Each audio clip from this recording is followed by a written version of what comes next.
Mr. President, friends, I'd like to begin by thanking President Grimson for organizing this extraordinary event.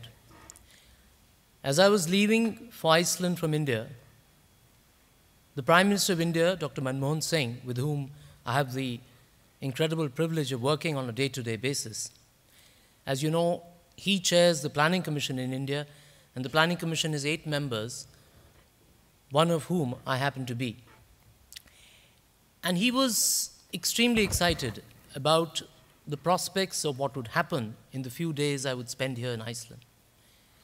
And the reason for that is that in India, we are inaugurating a very new way of looking at water, at looking at our entire perspective towards natural resource management, the relationship that we see between the sustenance of the ecosystem and the entire process of economic development. And the region that we believe that exemplifies this unique relationship most powerfully is the Himalayan region. It is a region of incredible biodiversity, agro-biodiversity, but it is also one of the most eco-fragile regions of the world. It is also a region which houses among the poorest people in the world, but it also sustains livelihoods of as many as 3 billion people who live downstream of its rivers and are sustained by the irrigation that is provided by that water. So the enormous significance of the Himalayan region is coupled with its extraordinary vulnerability, which demands from us a very new approach to understanding the relationship between environment and development. And it is therefore that we look upon the work that is being done in the Arctic region as a great source of inspiration and a great source of learning for us. Because we believe that the kind of vision that the Arctic Circle represents, and this assembly, this unique assembly over the last few days represents, is precisely the kind of architecture that the Himalayan region desperately needs. If we look at the challenges that we face, they are in a sense somewhat more difficult and more complex than the ones perhaps in the Arctic region. Although I would be the last person to understate the difficulties that, sir, you have traversed in this long journey to arrive at the kind of consensual framework that you are developing for the region. The difficulties arise because of the large population density in a relative sense that we face in our region. They also arise because of historical reasons. A colonial legacy that has left many markers that have driven wedges across the people of this region. The terrible tragedy of partition, which has made relations between India and Pakistan very difficult. And yet, it is this region which tells us that the imperative is for us to cooperate. The imperative is for us to recognize that this is one ecosystem, and that one ecosystem nourishes all of us, irrespective of the boundaries that we have artificially created within it.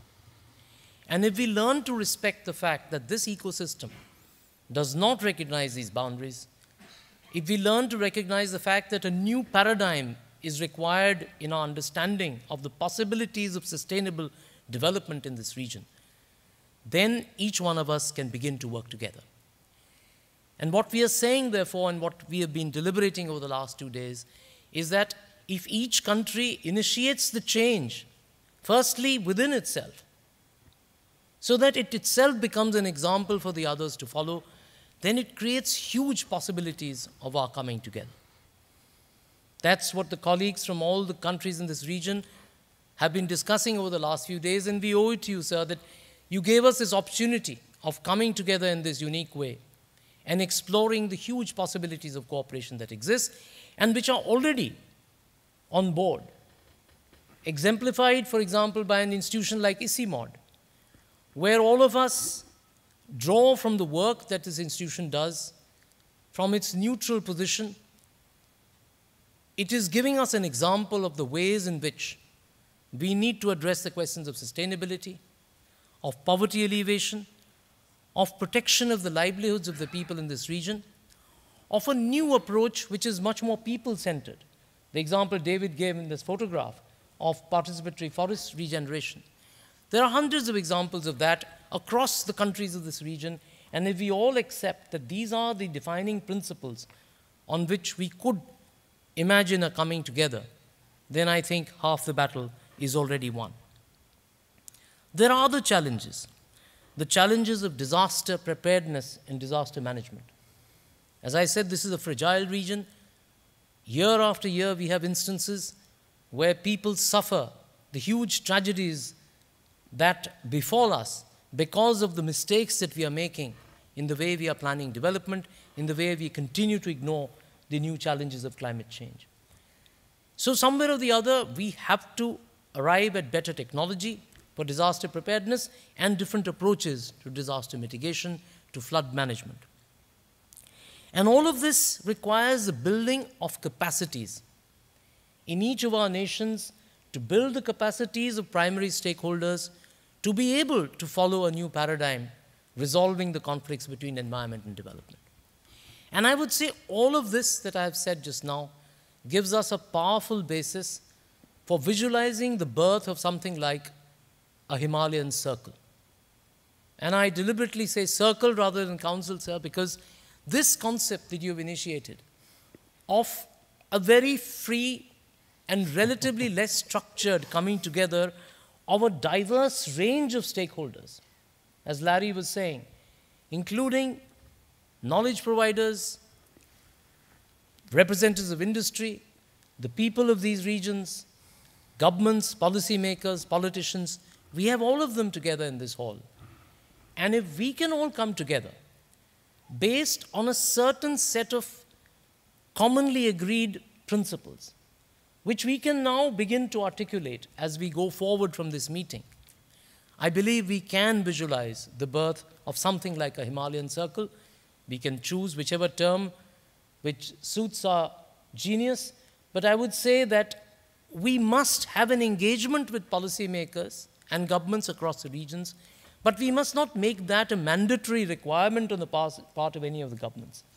Let the membership of this emerging Himalayan circle be entirely voluntary and extend beyond the few countries in the Himalayan region, because we have to learn and we have to understand the implications of the Himalayas for the rest of the world as well. So we begin in a manner which can then become something that shows the path forward for the governments of the regions to follow, and builds an energy and momentum which pushes the governments to perforce engage with what the Himalayan circle begins to put forward as a common agenda for the people of this region. We are all already engaged in the region in this kind of people-to-people contact. The contact of scientists with each other, contact of civil society and common citizens with each other. And I believe there is already a foundation, therefore, and a great will among the people of these countries. And I believe that's only the will that, as I said, can show the way to governments in the region to also necessarily cooperate and probably give rise to what we may finally visualize as a Himalayan Council. So I thought I'd share these thoughts with you, and these are the takeaways from this great meeting that we've all been part of. And I would say that this is an agreement I thought we've arrived at through the various sessions we've had on the Himalayan region in the last 2 days. Thank you very much. Thank you.